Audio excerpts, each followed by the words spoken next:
34장을 통해서 우리가 함께 상고하고 기도할 그 기도의 제목은 하나님의 보복과 보상이라고 하는 제목으로 은혜를 나누고 기도하려고 합니다.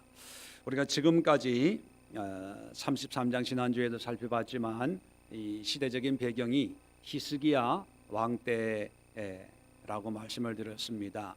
잠깐 시대적인 배경을 소개를 하면 이제 북이스라엘이 아수르에 의해서 멸망을 당합니다. 나라가 이제 사라지고 말았습니다.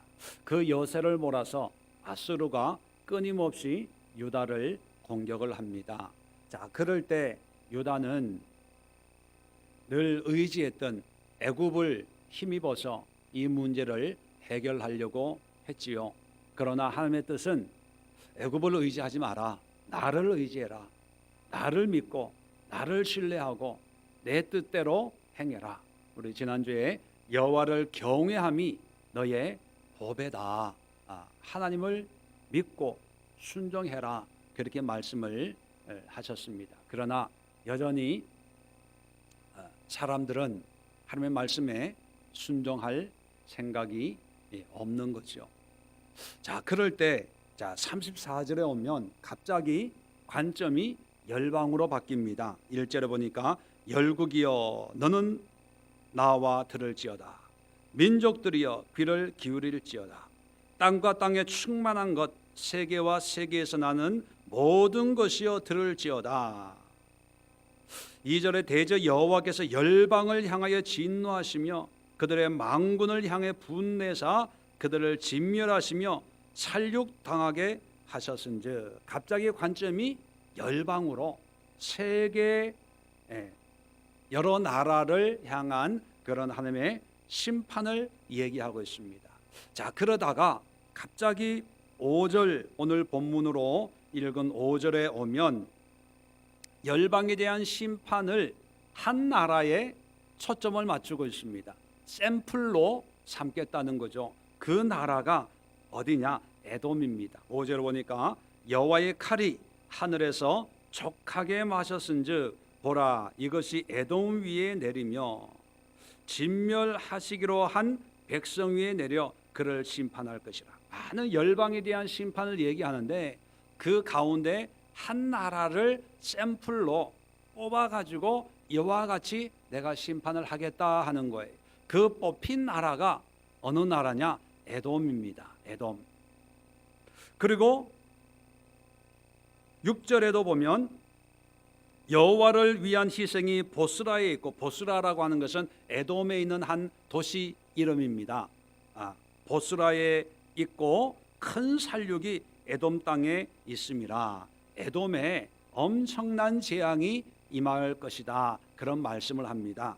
그러면서 8절에 이것은 여호와께서 보복하시는 날이요 시온의 송사를 위하여 신원하시는 해라. 자, 하나님이 이렇게 보복하는 이유가 있다는 거예요. 그것은 여호와께서 보복하는 날이고 시온의 송사를 위하여 신원이라고 하는 것은요 그것을 풀어주는, 보상해준다 이런 의미입니다. 누가 간절히 너무 억울합니다, 내가 너무 억울해요 하면 그 간절한 원함을 듣고 그것을 풀어주는 것, 그게 신원, 그런 뜻이죠. 해결해주고 또 보상해주고 보답해, 그 원한 대로 응답해 준다, 그렇게 하나님이 말씀합니다. 자, 이 말씀을 통해서요 우리가 분명히 깨달아야 될 게, 자, 하나님께서 하나님을 경외해라 해도 경외하지 않아요. 그러면 그래 너는 너대로 살아라 하고 하나님이 딴 사람을 찾으면 괜찮습니다. 그죠? 예수 믿어라 해서 안 믿으면 그래 너는 믿지 마, 그리고 다른 사람을 구원시키면 괜찮아요. 은혜 받으라 해서 은혜 안 받으면 너는 은혜가 필요 없나 보다, 난 딴 데로 갈래, 이러면 괜찮아요. 그런데 하나님은요 은혜 받으라 해서 은혜 안 받으면 반드시 뭐 하신다? 심판하신다. 대가를 요구하신다는 거예요. 이게 문제예요. 아유, 나 예수 안 믿어. 예, 안 믿어도 돼요. 은혜 안 받을래? 은혜 필요 없어. 아, 예수 뭐 꼭 그렇게 믿어야 돼? 말씀으로 살아야 돼? 예, 그렇게 굳이 살 필요가 없어요. 그런데도 그래도 말씀대로 살아야 됩니다. 믿어야 됩니다. 은혜 받아야 됩니다. 기도해야 됩니다. 말씀에 순종해야 됩니다. 그렇게 침이 튀도록 입이 마르도록 얘기를 할 수밖에 없는 이유가 뭔지 아세요? 안 믿는다고 끝나는 게 아니라는 거예요. 하나님의 말씀에 순종하지 않으면 하나님은 반드시 거기에 대한 대가를 찾으시는 분이에요. 찾으시는 분. 그러니까 안 믿으면 자기 손해예요. 하나님이 반드시 그것을 갚으시는 분입니다. 자, 열방들은 지금 하나님을 믿어야 안 믿어요? 안 믿기 때문에 열방에 대한 심판을 하시겠다 얘기하는 거예요. 이 얘기는 뭐냐면 믿는다고 하는 유다도 제대로 안 믿으니까 어떻게 하셨어요? 심판하셨어요? 안 하셨어요? 심판하셨어요. 바벨론을 통해서 70년 동안 나라 없는 이방의 객이 되도록 만들어 버리지 않습니까? 여러분, 하나님은요 그렇게 만만하고 종이 호랑이 같은 다른 부처나 뭐 이런 믿어도 그만 안 믿어도 그만, 믿으면 복 받고 안 믿으면 안 믿는 대로, 그런 하나님이 아니라는 거예요. 우리 주변에 안 믿는 사람들 있잖아요. 하나님이 없다고 큰 소리 치는 사람들이 있죠. 하나님 안 믿어도 잘 먹고 잘 사는 큰 소리 치는 떵떵거리는 사람들 있죠. 여러분, 그들에게 반드시 하나님은 대가를 요구하셔요. 비록 우리 눈에 보이지 않고 그것이 현실적으로 드러나지 않아서 없는 것 같아도 반드시 있다는 거예요. 그것을 에돔이라고 하는 나라를 통해서 우리에게 말씀해 줍니다. 왜 하나님은 에돔을 샘플로 해서 에돔만 심판한다는 것이 아니라 에돔처럼 모든 열방들을 심판하겠다는 거예요. 자, 그렇다면 에돔을 통해서 우리에게 말씀하시고자 하는 하나님의 의도가 뭘까? 에돔을 통해서 무엇을 깨닫고 무엇을 알고 어떻게 신앙생활 하라고 하는 하나님의 메시지일까? 세 가지가 있습니다. 첫 번째, 에돔이 멸망받는 것은요, 하나님의 은혜를 저버림에 대한 심판이란 심판. 에돔이 어떤 나라입니까? 이삭의 맏아들이에요. 이삭이 쌍둥이를 낳죠. 첫 아들이 에서고 둘째가 누굽니까? 야곱이. 이 에서의 별명이 에돔입니다. 그리고 이 에서의 후손이 바로 에돔 사람들이에요. 자, 이 에돔 사람들은 그렇게 보면 그 뿌리가 하나님에 있다는 거죠. 하나님. 그래서 하나님은 출애굽했을 때 이스라엘 백성들에게 이렇게 명령을 합니다. 출애굽하자마자 신명기 2장 4절로 6절로 보면, 너는 또 백성에게 명령하여 이르기를, 너희는 세일에 거주하는 너희 동족 에서의 자손이 사는 지역으로 지날 때에 그들이 너희를 두려워하리니 너희는 스스로 깊이 삼가고. 세일산이 뭐냐면 에서의 후손들이 사는 그런 땅입니다. 자, 거기 지날 때에 너희 동족이다 이렇게 얘기합니다. 동족이니까 스스로 깊이 삼가라는 거예요. 조심하라는 거예요. 피해를 주지 않도록. 왜? 형제니까. 5절에 그들과 다투지 말라. 그들의 땅은 한 발자국도 너에게 주지 아니하리니 이는 내가 세일산을 에서에게 기업으로 주었음이라. 자, 이 세일산도 하나님이 그 백성에게 기업으로 주었어요. 야곱의 후손들에게는 가나안 땅을 준 것처럼 에서의 후손에게는 세일 땅을 주었어요. 왜요? 다 하나님의 자녀니까. 6절에 이렇게 얘기합니다. 너희는 돈으로 그들에게서 양식을 사서 먹고 돈으로 그들에게서 물을 사서 먹어라. 결코 뺏거나 약탈하지 말라. 정당하게 대가를 지불하고 다투지 말라. 그렇게 말씀을 합니다.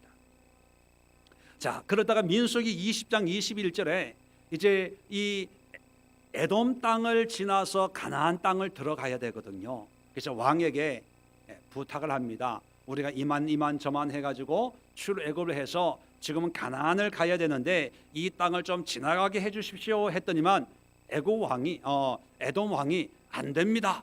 이렇게 이런 시야에 거절하는 거예요. 자, 그러면 뭐 한번 전쟁을 한번 해볼 만도 한데 거절하니까 가나안 땅을 삥 돌아가지고 그 땅을 지나서 다른 우회해가지고 가나안 땅을 갈 정도로 결코 다투거나 싸우거나 충돌하지 않으려고 무던히 애를 썼습니다. 그리고 가나안 땅에 들어가기 전에 모세가 마지막으로 유언처럼 물론 하나님의 말씀이죠. 하나님의 뜻을 대언했는데 신명기 23장 7절에 이렇게 얘기합니다. 너는 에돔 사람을 미워하지 말라. 그는 내 형제임이니라. 에돔 사람을 미워하지 말라는 거예요. 형제라는 거예요. 그러니까 하나님은 에돔 사람들을 미워하고 시기하고 저놈들 내가 은혜 베풀었는데 은혜도 안 갚고 이렇게 생각하지 않고 불쌍히 여기면서 이스라엘 백성들에게 잘 사이좋게 지내라 그렇게 얘기했다는 거예요. 자, 그런데 정작 이 에돔 사람들은 어떤 대우를 이스라엘 백성들에게 했을까 하는 거예요. 대접을 잘 했겠어요? 아니면 대접을 잘 안 했겠어요? 우리가 짐작하건대 대접을 잘 안 했어요. 얼마나 대접을 잘 안 했냐? 오바댜라고 하는 구약 성경이 있습니다. 잘 찾아지지 않는데 딱 한 장으로 되어 있는 성경이 있어요. 오바댜. 요나서 앞에. 이 오바댜는 바로 이 에돔에 대한 멸망을 예언하는 그런 말씀입니다. 유일하게 에돔을 향한 그런 말씀인데 이 오바댜 1장을 한번 열어보세요. 구약 성경 1286면에 있습니다. 1286면 오바댜서 1장 10절부터 한번 봅시다. 자, 오바댜가 에돔 사람들에게 하는 말씀입니다. 주는 하나님의 말씀입니다. 자, 보세요. 10절에 내가 내 형제 야곱에게, 자, 에서의 후손이니까 형제다 이렇게 표현하는 거예요. 야곱의 형제 야곱에게 행한 포악으로 말미암아 부끄러움을 당하고 영원히 멸절되리라.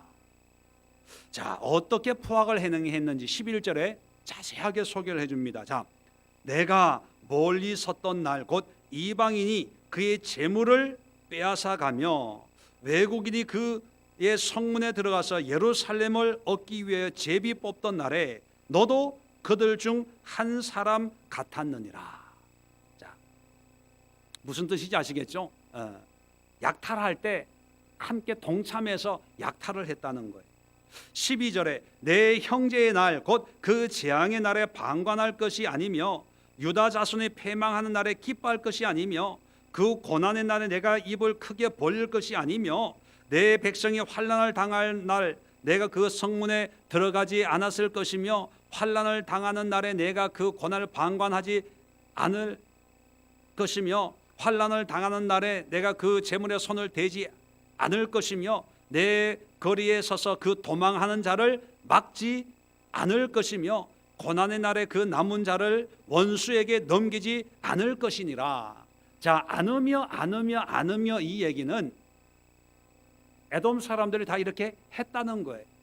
그렇게 하지 말아야 되지 않겠냐 그거예요. 그러니까 뭐예요? 도망가는 사람 못 도망가게 하고 또 원수를 밀고 해가지고 원수에게 이스라엘 백성들을 팔아먹고 약탈하고 비겁한 짓은 다 했다는 거예요. 하나님은 에돔 사람들에게 은혜를 베풀었는데 정작 그 은혜를 누리며 사는 사람들은 은혜를 은혜로 갚지 않고 오히려 악으로 갚았다는 거예요. 자, 그랬을 때 에서처럼 하나님의 특별한 은혜가 바로 장자권 아닙니까? 이건 돈으로 살 수도 없고 어떻게 만들 수도 없는, 하나님이 쌍둥이 가운데 큰 형과 동생을 하나님이 결정을 하셨지 않습니까? 그런데 그 장자권을 팥죽 한 그릇에 팔아먹었어요. 하나님의 은혜를 은혜로 여기지를 않은 거예요. 왜 팔아먹었겠습니까? 자기의 능력을 의지하는 거죠. 내가 동생보다 힘이 있다는 거예요. 실력이 있다는 거예요. 굳이 장자권 같은 거 없어도 나는 떵떵거리며 살 수 있다고 큰소리 치다가 하나님의 은혜를 빼앗겨 버린 거죠, 야곱에게. 그런데 그 후손들도 하나님의 은혜를 누렸는데 너의 형제다, 이스라엘 백성, 유다 백성들에게 끊임없이 사이좋게 지내라, 저들과 화친해라, 너의 형제다, 미워하지 마라 그랬는데 이 사람들은 오히려 그 형제들인 이스라엘 백성들을 갖은 포악을 가지고 다 괴롭혔다는 것입니다. 여러분, 아까도 말씀드렸지만 에돔에 대한 심판은 첫 번째가 뭐냐면 은혜를 저버린 하나님의 그냥 심판이에요. 죄를 묻는 거예요. 그래서 하나님은 은혜를 베풀 때는 은혜를 베풀어요. 그런데 그 은혜에 합당한 삶을 살지 못할 때는 반드시 심판합니다. 반드시 심판해요. 왜 믿지 않는 사람들이 지옥 갑니까? 믿지 않기 때문에. 하나님의 심판이에요. 심판은 재판장이신 하나님이 그냥 판결을 그냥 내리는 거예요. 이유가 없어요. 하나님이 베푼 은혜에 대한 합당한 반응이 없을 때 그냥 심판하시는 거죠. 자, 그렇다면 이것이 우리에게 어떤 의미를 줍니까? 하나님 심판하시는 분 무섭다, 잔인하다 이럴 수가 있냐? 이것이 아니라 에돔에게도 은혜를 베풀었는데 하나님을 믿고 살아가는 저와 여러분들에게도 하나님은 매일매일 은혜를 베푸시겠죠. 은혜 없이 살아가는 사람이 있을까요? 없어요. 그렇다면 우리가 그 은혜에 합당한 삶을 살아야 된다는 것입니다. 심판이 두려워서 신앙생활하고 하나님을 섬기는 게 아니라 그 은혜가 너무 고맙고 감사하고 커서 감사함으로 하나님을 섬기는 삶이 되어져야 된다는 거예요. 왜요? 하나님은 우리로 하여금 완전한 삶을 원하시는 것이 아니라 은혜를 알고 은혜의 가운데 거하려고 하는, 비록 약하고 연약하고 넘어지고 쓰러지지만 하나님을 사랑하고 하나님을 예배하고 하나님의 뜻대로 살려고 몸부림치는 우리의 그 중심을 보시기 때문에 하나님은 긍휼과 자비를 베풀어 주는 거예요. 그래서 우리에게는요, 완전한 삶, 완벽한 삶을 추구하기 위한 어떤 수단과 방법이 중요한 것이 아니라 내가 하나님의 은혜로 살고 있구나, 이것이 다 하나님의 은혜구나. 그렇다면 내가 하나님의 은혜를 위해서 내가 어떤 믿음, 어떤 신앙을 가지고 살아가야 될까, 그것을 생각하고 그 믿음의 분량과 믿음의 수준에서 은혜에 합당한 삶을 살아가기만 하면 되는 거예요. 하나님은요, 예수님이 아이 하나를 안고 이 아이와 같지 않으면 천국에 갈 수가 없다, 그렇게 얘기했습니다. 그것을 바꾸어 생각해 보면 아이 같은 어린 사람들도 천국에 갈 수가 있다는 거예요. 그렇다면 우리가 이 시간 간절히 기도해야 될 것은 더 많은 은혜를 주세요, 더 큰 또 영적인 능력을 주세요, 이런 기도도 중요하지만 더 중요하고 근본적인 기도의 제목은 뭘까요? 지금까지 받은 은혜에 합당한 삶을 살아갈 수 있는 능력을 주세요. 은혜에 합당한 삶을 살게 해 주옵소서. 그런 기도가 더 필요한 그런 날이라고 생각이 됩니다. 두 번째, 왜 하나님이 특별히 에돔을 찍어서 말씀을 하실까? 우리가 8절에도 말씀하고 있는 것처럼 보복하기 위해서입니다. 보복하기 위해서. 왜 보복합니까? 이스라엘, 아까도 오바댜서를 읽어봤지만 이스라엘 사람들에게 또 하나님의 말씀에 거역하여서 악을 행했기 때문이죠. 우리가 복수라는 단어는 좀 기분이 그렇게 좋은 단어가 아닙니다. 그런데 이 보복이라는 의미가 바로 복수예요. 복수. 원수를 갚아주는 거예요. 내가 해가 되었던 것을 반대로 그 해를 상대방이 받도록 하는 거예요. 성경을 보면 하나님에 대해서 뭐라고 표현하냐면, 우리는 하나님에 대해서 참 은혜로운, 하나님은 사랑의 하나님이다, 은혜로우시다, 빛 가운데 거하시는 분이, 여러 가지 어떤 수사적인 그런 표현들이 많이 있죠. 그런데 또 한편으로 시편 94편 1절에는 어떻게 고백하고 있냐면, 여호와여 복수하시는 하나님이여, 복수하시는 하나님이여, 빛을 비추어 주옵소서. 복수하는 하나님, 그렇게 고백하고 있습니다. 그리고 예레미야 51장 56절에는 이제 바벨론,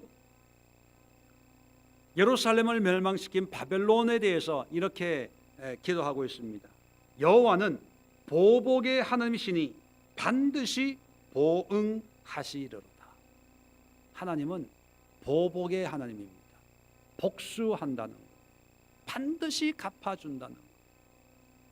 하나님에 대해서, 하나님의 뜻에 순종하지 않고 자기의 뜻대로 세상의 방법으로 살면 반드시 하나님은 거기에 대한 대가를 요구합니다. 그리고 그 대가의 요구가 뭡니까? 똑같은 고통과 아픔과 피해를 받도록 하는 거죠. 그것이 복수. 오늘 8절에 나오는 것처럼 보복이라는 그런 의미입니다. 왜 하나님은 이런 복수할까요? 복수하는 이유는 뭘까요? 네, 공의의 하나님이니까, 공평한 하나님입니다. 여러분, 어떤 사람이 악을 행해요. 그것 때문에 내가 피해를 입어요. 그러면 공의의 하나님은 어떻게 이것을 공의롭게 만들어야 됩니까? 나를 피해준 사람이 똑같이 피해를 입도록 해야 되는 거예요. 이게 공평한 거예요. 나를 10개 중에 5개의 손해를 보게 했다면, 손해를 보게 한 사람에게 5개를 다시 손해 보도록 해야 공평해지는 거죠. 반대로 또 나를 10개를 주었다면 다른 사람도 10개를 주도록 하는 것이 바로 공평, 공의예요. 보복이라고 하는 것이 어떤 부정적인, 어떤 피해를 주고 고통을 주고 어떤 손해를 끼는 그 부정적인 의미라면, 그 다음에 나오는 신원이라는 말은 긍정의 의미예요. 풀어주는 거예요. 해결해 주는 거예요. 응답해 주는 거예요. 보상해 주는 거예요. 더해 주는 거예요. 내가 10개 가운데 5개가 있었는데 저 사람 때문에 손해를 봤어요. 그러면 공의의 하나님이시라면 어떻게 해야 되는 거예요? 손해본 5개를 하나님이 주시는 거예요. 이게 신원의 의미입니다. 자, 그래서 여러분, 우리가 이 복수하시는 하나님, 보복하시는 이런 하나님을 생각하면서 우리가 오늘 기도해야 될 기도의 제목이 뭐냐 하면, 내가 고통과 아픔이 있어도 그 사람을 미워하거나 시기할 필요가 있어요, 없어요? 없어요. 내가 안 해도 누가 하신다? 하나님이 하세요. 하나님이 하실 걸 어떤 사람들은 내가 하려고 그래요. 그래서 말로 살인을 하고 감정으로 상처를 주고 또 행동으로 피해를 입히고, 그런데 마찬가지입니다. 내가 또 상처를 주고 행동으로, 말로, 마음으로, 생각으로 저 사람에게 피해를 입히면 하나님은 공의의 하나님이에요. 거기에 대한 대가를 또 나에게 요구하세요. 원수를 사랑해야 되는 이유가 뭘까요? 오른뺨을 때리면 왼뺨을 내줘야 되는 이유가 뭘까요? 겉옷을 달라고 하면 속옷을 주는 이유가 뭘까요? 오리를 가라고 하면 십리를 가는 이유가 뭘까요? 바보라서 그런 거 아니에요. 하나님의 공의를 믿는 거예요. 공의를. 내가 줘도 이것은 손해가 아니라는 것이 우리에게 있어야 돼요. 그런데 우리는 이 세상을 살다 보니까 계산, 산수적으로, 경제적으로, 물질적인 그런 세상을 살다 보니까 나한테 나가는 것은 항상 마이너스라고 생각을 하고 나한테 들어오는 것은 항상 플러스라고 생각을 해가지고 마이너스는 다 나쁜 것, 플러스는 다 좋은 것, 그냥 그렇게만 생각을 해요. 그러니까 하나님의 공의에 대해서는 별로 생각을 하지 않아요. 그냥 성경에 있는 하나님, 그러니까 어떻게든지 내가 가지려고 하고 차지하려고 하고, 저 사람이 2개 가지면 나는 3개를 가져야 되고, 저 사람이 2개 가졌고 내가 하나를 가졌어요. 집에 가면서 불평해요. 아니 사실은 내가 하나 가졌잖아요. 아무것도 가질 수 없는 환경인데 하나를 가졌어요. 그런데 하나 가졌는데 집에 가면서 불평한다니까요. 뭐 때문에 불평합니까? 아무개 집사는 2개 가져갔대.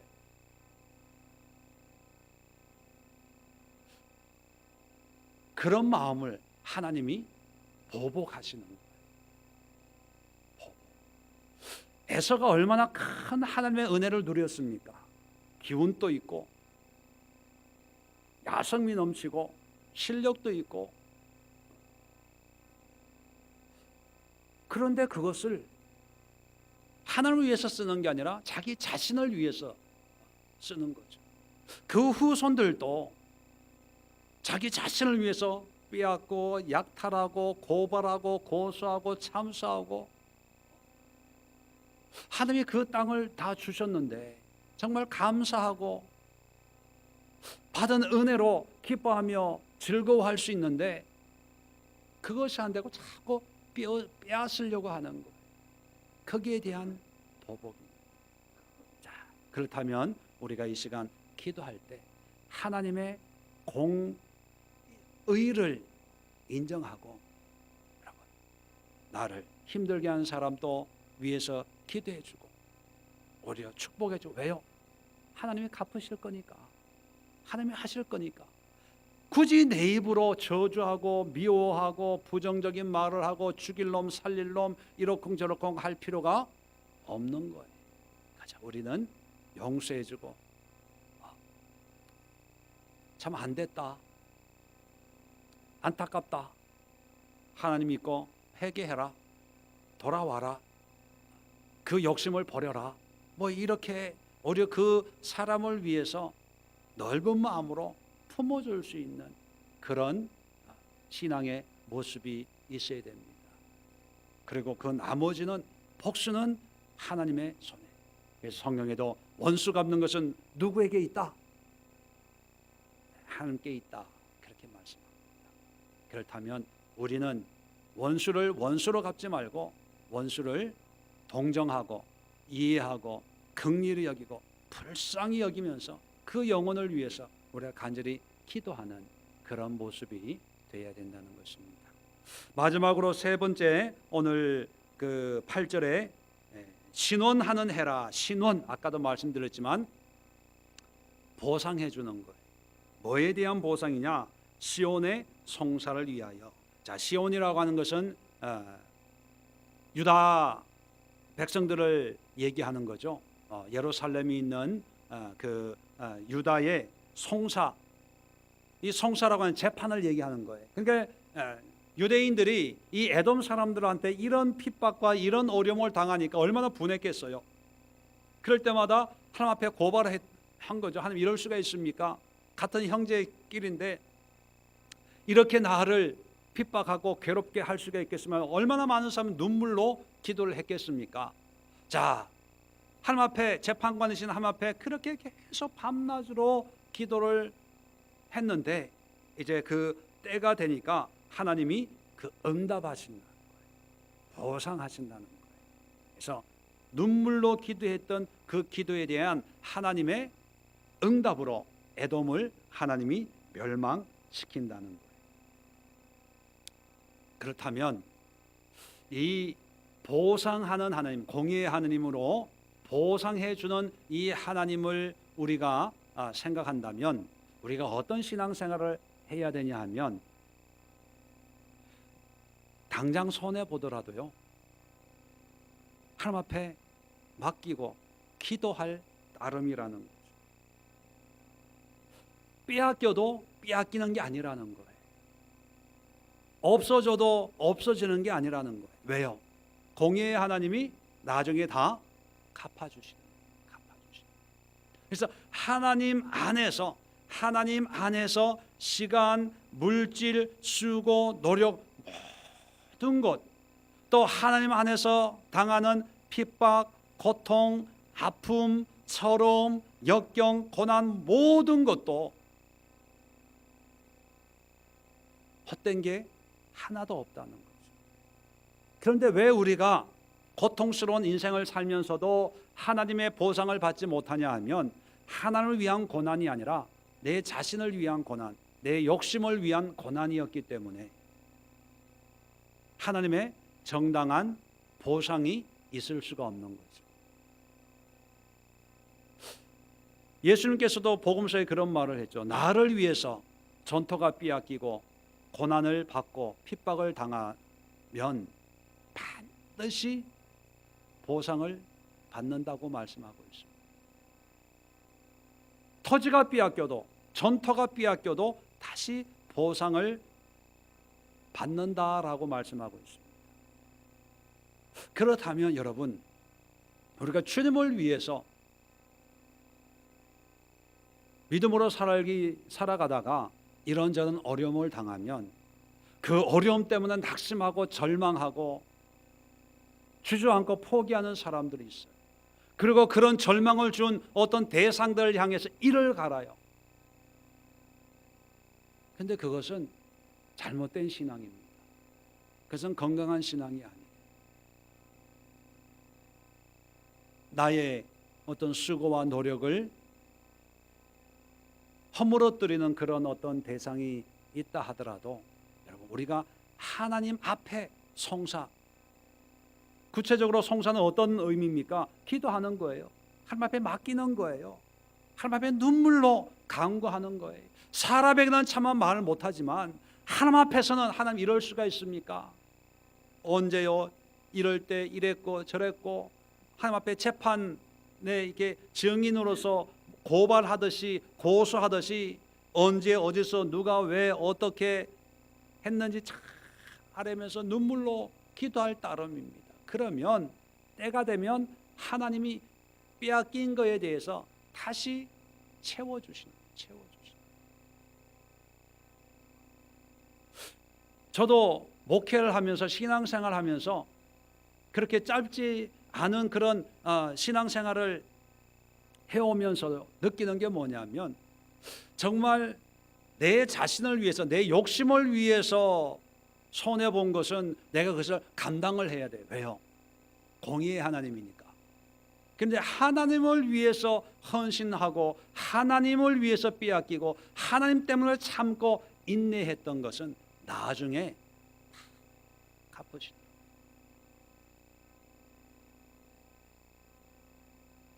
돈이 빼앗기면 그 돈을 갚아주세요. 여러분 잘 아시겠지만 돈 5천만 원 빼앗겼어요. 근데 빼앗겼다면 집을 주시더라니까요. 물질에 대해서 제가 자신감이 있는 게 뭐냐면 하나님을 위해서 드리고 쓰면은 반드시 하나님이 보상을 해주세요.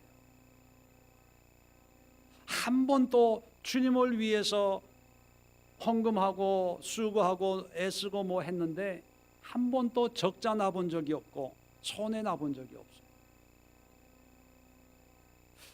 저희 가정을 보더라도요, 죄송한 얘기지만 여러분들에게 도전을 드리기 위해서요.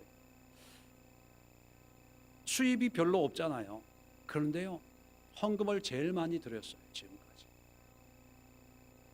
저는 알잖아요. 1년 회계를 하면 항상 저희 수준보다 훨씬 많은 액수를 드렸어요. 그런데 지금까지 한 번도 굶어 본 적이 없고, 사모하고 저하고 늘 왜 이렇게 부유하지? 얼마 전에도 뭐가 먹고 싶은데 했더니 누가 사다가 주는 거예요. 오늘 뭐가 먹고 싶었는데 했는데 또 누가 이렇게 갖다 주는 거예요.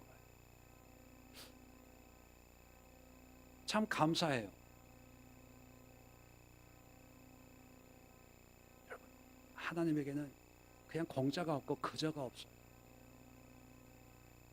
하나님 앞에 미국에서 교회를 그대로 아름답게 세워가지고 그대로 드렸더니만 한국에 와서 교회 개척을 했는데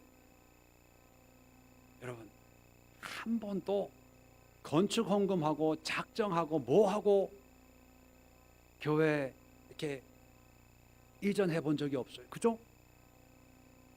작정해 본 적 있어요? 우리 얼마 필요하니까 얼마 모금합시다 한 적 있어요? 다 제가 할 수 있었던 거예요. 여러분들에겐 별로 감동이 안 돼도요, 제가 할 수 없으면 교인들한테 얘기를 해서 교인들이 십시일반 할 수밖에 없는 거예요. 그런데 제가 할 수 있으니까. 왜요? 할 수 없는 상황인데 할 수 있으니까 그게 너무 감사한 거예요. 여러분, 교회를 3번을 옮긴 거예요. 3번. 3번 옮기는데 교인들한테 헌금 얘기 한 번도 안 하고 옮긴 목사 있으면 나와보라 그러세요. 나와보라 그러세요. 아마 없을 거예요. 근데 제가 재벌이어서 그랬습니까? 여러분, 제 형편 아시잖아요. 전세금 빼가지고 하고 집 대출 받아서 하고 그래도 할 수 있으니까 이게 은혜 아닙니까? 누구는 하고 싶어도 대출 받고 싶어도 대출 받을 거가 없어서 못 받는데, 전세금을 드리고 싶어도 전세가 없는데 월세밖에 하고 싶어도 못 하는데 할 수 있으니까 얼마나 감사해요. 할 수 있도록 인도하시는 하나님이 얼마나 고마운 하나님이에요. 할 수 있게. 저는 이게 간증이에요. 간증. 이게 확신이에요. 확신. 왜요? 그렇게 하면 하나님이 보상을 해주십니다. 보상. 그러니까 지금 억울하고 지금 손해보고, 여러분 시간도 마찬가지예요. 시간도 지금 피곤한데 지금 집에 가서 자야 되는데 쉬어야 되는데 그래도 기도하고 예배드리고 봉사하고 헌신하면요, 그 시간에 대한 것도 하나님이 채워주세요. 어떻게 채우시냐? 내가 수고해야 될 어떤 그런 기간이 있는데 그 수고를 감해줘요. 쉽게 하시든지 또 그냥 지나가게 하시든지 건너뛰게 하시든지 하여튼 하나님은요 철저하신 하나님. 그래서 여러분, 아수르에 시달리고 있는 이 히스기야 왕과 유다 백성들에게 이 얘기를 하는 이유가 뭡니까? 왜 에돔의 심판을 얘기합니까? 그리고 열방에 대한 심판을 얘기합니까? 그건 분명해요. 왜요? 보세요. 현실적으로는 하나님을 믿는 게 쉬워요? 애굽을 믿는 게 쉬워요? 애굽이지요. 하나님을 믿는다는 것은 이거는 뜬구름 잡는 거예요. 뜬구름 잡는 거. 지금 이런 시국에 기도만 한다고 되냐? 말씀 한다고 되냐? 요즘도 그런 사람들 있어요. 예수 믿으면서 기도한다고 되냐? 말씀 되냐? 앞으로 교회 얘기 하나님 얘기 하지도 마. 그러면서 그런 분이 교회 와서 막 봉사해요. 또 기가 막히죠. 유다가 그랬다니까. 유다가 말로는 하나님이 여호와 성전 절기 지키고 현실 문제 기도만 하면 되냐, 하나님만 얘기하지만 애굽이야 애굽. 그러는 시대에 에돔을 얘기하면서 나는 공의의 하나님, 너희들이 지금 이런 상황에서 나를 경외하고 나를 믿고 믿음으로 수고하고 비록 뺏기는 것 같고 비록 망하는 것 같고 비록 전쟁에 지는 것 같아도 저도 내가 보상해 줄게. 걱정하지 말고 나만 믿어. 나만 믿어. 그거예요. 근데 뚜껑을 열고 보니까 여러분 잘 보세요. 역사적으로 뚜껑을 열고 보니까 유다가 아수르에 망했어요? 바벨론에게 망했어요? 어느 나라에게 망했어요? 몰라요? 바벨론에게 망한 거예요. 아수르에게 망한 게 아니라는 거예요. 아수르에게 망할 것 같이 다 생각했어요. 왜? 북이스라엘 멸망한 걸 목격했잖아요. 그리고 아수르를 대적할 수 있는 나라는 그 주변에 없어요. 아직 바벨론은 아주 작은 나라거든요. 그런데 역사의 주인이신 하나님은 아수르에 망할 것 같다고 다들 생각했는데 아수르가 아니고 바벨론은 아닐 거야 했는데 정작 바벨론에게 망한 거예요. 뭡니까? 우리의 생각을 붙들지 말라는 거예요. 우리의 지식을 붙들지 말라는 거예요. 우리 남자 성도님들 사회생활하면서 인생 살면서 나의 생각, 나의 고집, 내 주관, 내 상 이거 다 내려놔야 돼요. 내려놔야 돼요. 하나님을 붙잡아야 돼요. 그러면 하나님은 반드시 복수도 해주시고 그리고 거기에 또한 보상도 해주시고 내가 핍박당하면 나를 핍박한 사람을 하나님이 치시고 복수해 주시고 또 믿음으로 살다가 주여 믿습니다. 세상 사람들은 애굽을 의지하는데 나는 오직 주님을 위해서 예비합니다. 기도합니다. 21일 작정 기도합니다. 주님 앞에 물질을 드립니다. 11조에 10에 2조 3조 10에 10을 드립니다. 예를 들어서 그래도요 반드시 거기에 보상을 해줘요. 보상을. 이걸 믿으라는 거예요. 근데 뚜껑을 열고 보니까 그렇게 됐어요? 안 됐어요? 됐잖아요. 됐잖아요. 에돔이라는 나라는 사라져 버렸어요. 그리고 아수르가 아니라 아수르는 머리털 하나 못 건드렸어요. 열왕기하 18장 이하를 보면요, 아수르가 이제 35장에도 나오는데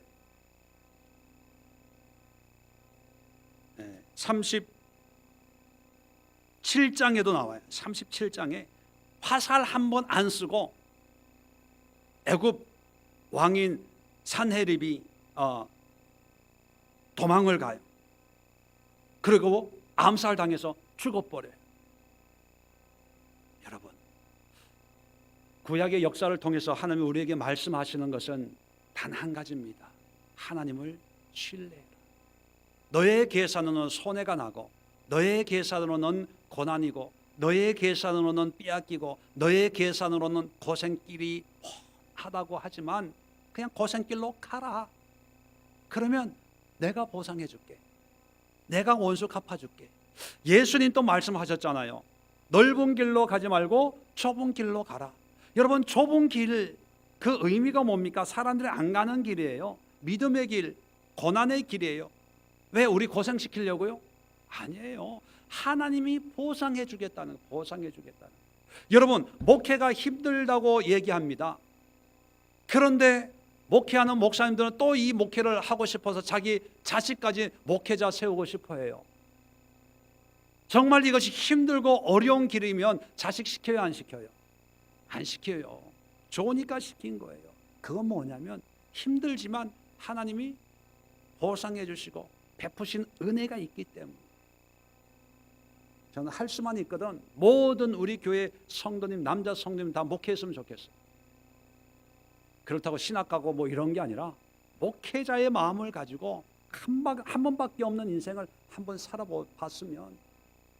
김건열 집사님 지금 연세가 환갑이 넘으셨죠. 이제 앞으로 몇 년 살 수 있다고 생각을 하세요? 그냥 30년. 30년이면 90이 되는 거예요. 얼추 90. 집사님 30년은 60년은 집사님 살고 싶은데 물론 살고 싶어도 못 산 것도 있겠지만 그냥 살았다면 30년은 그냥 좁은 길, 오직 하나님, 오직 믿음으로 복수해 주시는 하나님, 신원해 주시는 하나님을 믿고 한 30년 살면 인생이 바뀌어요. 지금까지 60년의 삶은요 의미가 없고 지금부터 30년이 김금률의 인생을 결정하는 거예요. 원집사님은 몇 살까지 몇 년 더 살 수 있다고 생각하세요? 30년요? 원집사님도 마찬가지예요. 지금까지 그냥 뭐 정화조 뭐 물수질 관리 뭐 장어집에 새우 뭐 하고 놀았지만 나머지 이 30년을 그냥 그 일을 사업을 해도 오직 하나님, 심판하시는 하나님, 복수해 주시는 하나님, 나의 기도에 신원해 주시는 하나님을 믿고 망하면 망하니라, 빼앗기면 빼앗기리라, 오직 믿음으로, 오직 복음으로 모든 걸 주님 앞에 맡기고 살면 나머지 30년, 40년의 그 삶이 하나님 앞에 인정받는 거예요.